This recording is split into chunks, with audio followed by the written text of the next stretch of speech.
When people first get a home theater system with a dedicated subwoofer, they are often told that, unlike the other speakers in your system that have more precise rules on placement, a sub can be placed anywhere. While that's somewhat true, your subwoofer will still perform better in some spots than others. Even though room correction software like Odyssey promises to give you better frequency control built into every receiver, those systems will work much better if you get your system sounding as good as it can before applying EQ. Now, here's the hard part. That spot where your subwoofer performs best is different for every room. So, what are we to do? Well, you need to listen to your subwoofer in different positions and see what sounds best. You could sit in your chair listening while a friend lugs your heavy sub to different spots around the room, but it's going to be difficult to make quick changes, and it's going to cost you a lot of pizza and beer. The better option relies on a little trick of acoustic physics and is known as the Subwoofer Crawl. Let's start with an explanation of how to do the crawl. You'll need your subwoofer and maybe a longer signal cable and power cable than you usually use. It does not need to be fancy.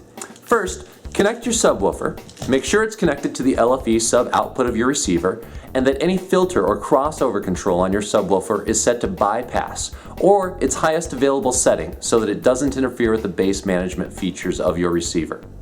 Start by putting your subwoofer where your ears usually are in your primary seat. If you can't get it exact, say by using a tall stand or a table to get it off the ground, just get it as close as you can by setting the subwoofer in your chair.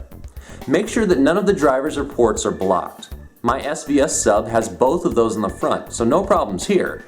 But if you have a bottom or back driver or port on your subwoofer, you might need to set your sub on its side or even upside down. The next step is to play some bass-heavy content that will allow you to critically evaluate the depth, detail, and linearity of your sub. In other words, are the lowest frequencies deep and strong, or missing or weak? Are the bass notes well defined, or do they sound thumpy, dull, or muddy? Do all the frequencies sound like they're being reproduced at the same volume level, or do some sound much louder than others, creating a boom on certain notes? I personally use music instead of movies because I have a better sense of what a bass guitar should sound like than, say, a car explosion. Some of my favorite tracks include You Can Call Me Al by Paul Simon and Hypnotized by Ani DiFranco. But for something a little less reserved, you might prefer like a G6 by the Far East Movement or Saga by Basement Jaxx. Now, crank it up a little bit. And now for the crawl.